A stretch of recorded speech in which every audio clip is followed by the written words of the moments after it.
This is Matt for Boxing Social in association with William Hill and Empire Fight Store. Delighted to be joined by Frank Smith. Frank, first off, how are we? I know you're in Abu Dhabi now. Racetrack behind you.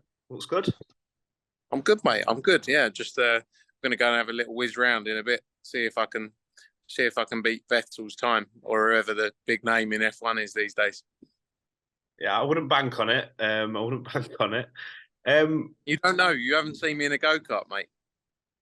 I think it might be a little bit different to what Sebastian Vettel does, mate. But yeah, there is Ferrari World over there though. You should get yourself down there. We went last time. Ferrari World, Warner Brothers Hotel. There's a bit of everything. So I'm gonna, once I get out some meetings, I go and enjoy myself down at Ferrari World. You definitely should. We went there last time for the Bivol Ramirez for part of the day there. Unbelievable, man. Unbelievable. What a job. Yeah, I'm a bit lucky. I'm very lucky. Look, let's talk about why you're in the Middle East. We know that obviously you guys do a lot of business over there. We had the Dmitry Bivol, Zerdo Ramirez last time in Abu Dhabi. A lot of talks about what fight is going to happen in Abu Dhabi and in the Middle East. Have you got any sort of further news? Lots of talk of obviously Deontay Wilder and Andy Ruiz, Dmitry Bivol, Beterbiev. Where are we sort of at with the next sort of trip to the Middle East? Yeah, we're focusing first. The date is June 3rd that we're focusing on for Abu Dhabi, and we've got a number of fights we're working through now currently with the tourism board that we're going through and just getting the right fight. You know, the guys here, they want the biggest fights, they want the biggest nights. So we're just working through all the detail currently and hopefully have some news soon on exactly what that is. You know, want to get it up and running and announced in the next couple of weeks. Is there a good chance it could be the return of Dmitry Bivol? Yeah, possibly. That's one we're looking at amongst others as well. There's 5 or 6 options we're playing out currently. And, you know, it's whatever it is, it's going to be an exciting fight. I can tell you that. I'm sure you won't be able to reveal the fight, so we'll move on from that before I just start. You got the wrong man for that, you know. If you had the taller, better looking version on, he'd tell you everything. But I like to get it done and then tell you. All right. Well, maybe you can set that one up for me after this, then, and he can reveal a bit. I'm only joking. Look, news that came out last night. Katie Taylor, within moments of that fight with Serrano, sort of going out the window, she immediately says, "Look, I waited a long time for this homecoming. Chantelle Cameron, I'll happily go to that weight and try to become undisputed in that weight." And Chantelle Cameron, by all accounts, immediately said, "Let's go." So one door closes, another one opens. Is that a fight that's now been worked on to try get done for, I don't know, June, July, early summer? Yeah, look, that's a fight. I mean, definitely a fight we're all very interested in. Katie up for it. Chantelle the same. I've been talking to the teams, and you know, I think we just have to. Things move very quickly. You know, it was only a few days ago Amanda Serrano pulled out. There's a lot of moving parts in all of this that we have to work through to get the fights together.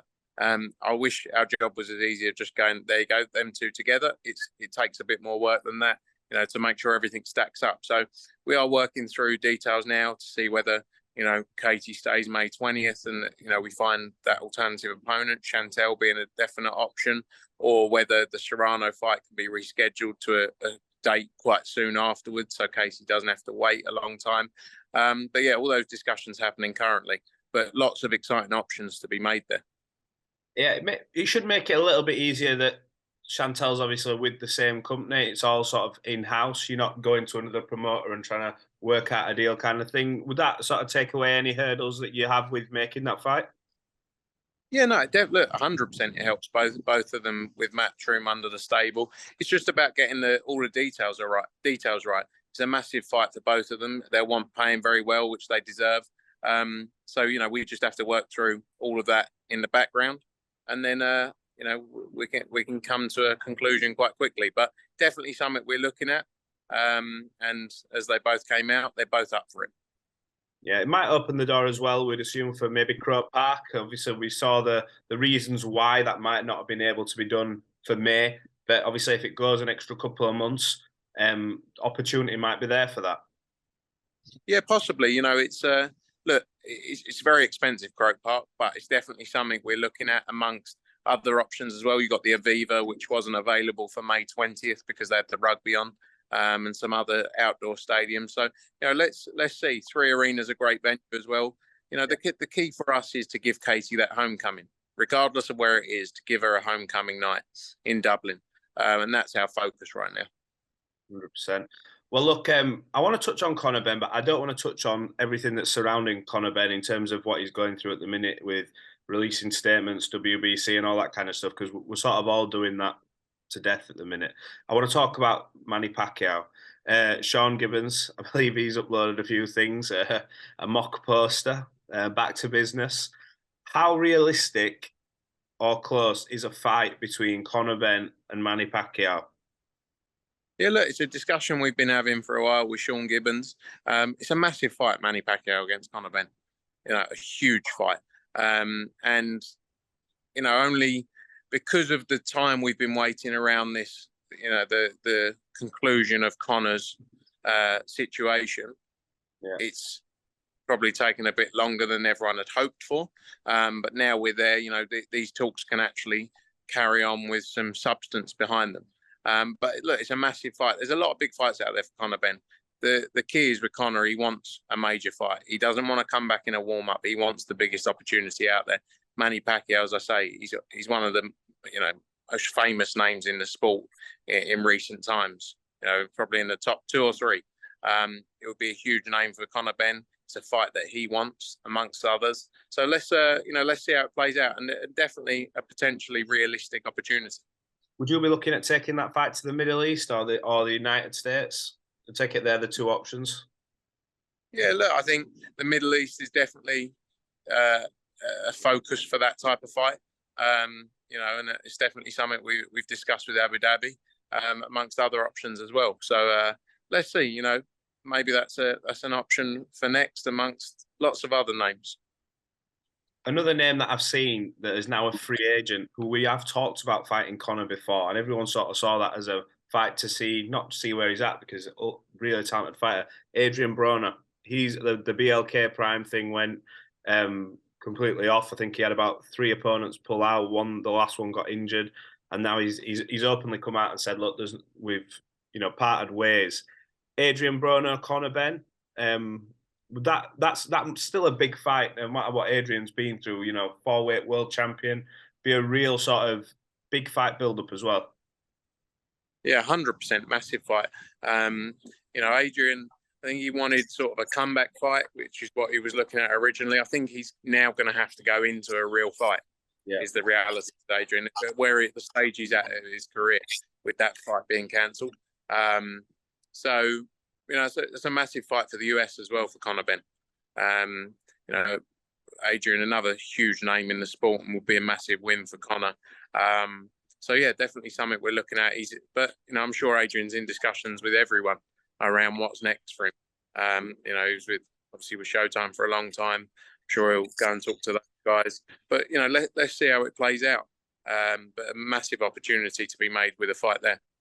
Are you guys just sort of moving on with Conor Benn's career now in terms of, if there is a fight to be announced, it'll get announced, just as and when? Because are you going to wait for everything to sort of play out with the British Boxing Board of Control, or is it a case of, no, look, we've had this statement from the WBC, Conor said what he has to say, we need to start getting the ball rolling now? Yeah, look, we have to focus on Conor Benn's career. He's been cleared. He's had one of the toughest times anyone could ever probably experience over the last 4 or 5 months. In the public eye, with everything in the public domain. No one can really understand what that feels like. Not many people have been through that. We have to focus on continuing his career. He's 25, 26 years old. This is the key point for him now to move on and step up.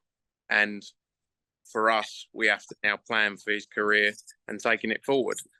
It doesn't mean that in the background we won't have the British Boxing Board of Control discussions, but at the same time, we won't let that hold up where he stands now. The people who he did the tests with, whose job it was to review the tests, have reviewed them and come to their independent conclusion. And that you can't hold up his career on the basis of another entity who had no involvement with the test, and actually he passed all of the tests with that entity. You can't hold up his career on the basis of that.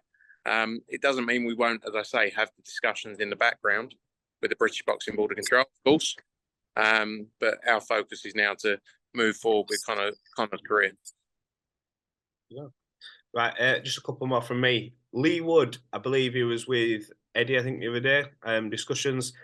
We all know what happened against Maurizio Lara, and it was a case of, is he going to jump back into such a dangerous fight, or is he going to maybe see if Josh Warrington will have a fight with Lara, maybe right into the contract where he fights the winner? Where are we at with Leigh Wood? What sort of indication is giving you what he wants to do next?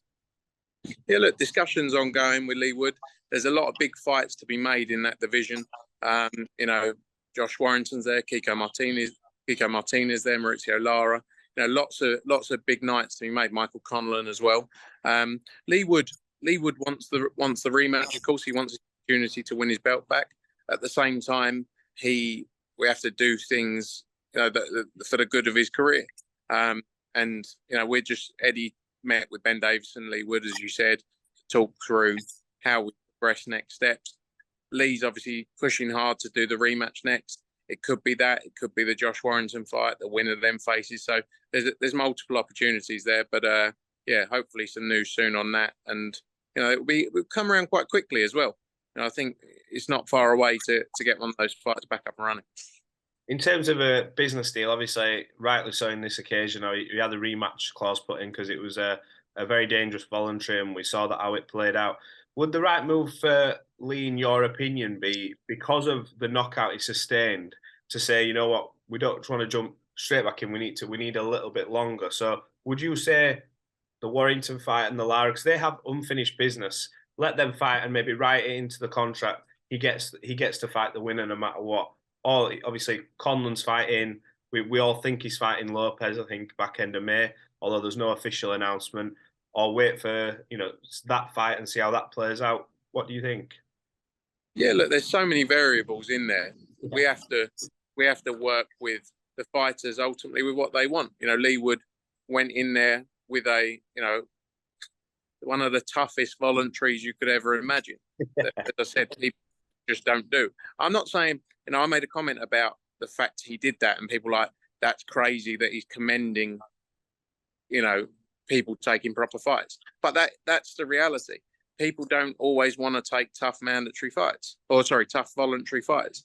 So yeah, we look at everything for the benefit of the fighters, and you know, we will always give our advice, but they're the bosses. They're in charge, and they will make the final decisions with their training team around what they feel is right next.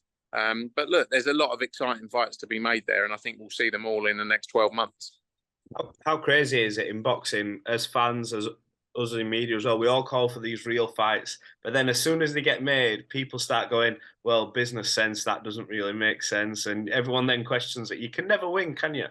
Never win. No, but you can't win with the unfortunate. You can't win with a lot of the fans, because it's a bit like when Anthony Joshua fought Alexander Usyk. Beforehand, everyone said he'd vacate because he didn't want to fight Alexander Usyk. He fought Alexander Usyk. He lost against one of the best current day fighters. Then everyone goes, useless. And it's like, you said he was going to vacate. And then he fights him again, straight up, in a rematch. And the mentality's strange. Rather than look at all the positives, people pick the negatives. And I think, you know, when fighters take tough chances, they should be commended for it, not get social media backlash when it doesn't go their way. 100%.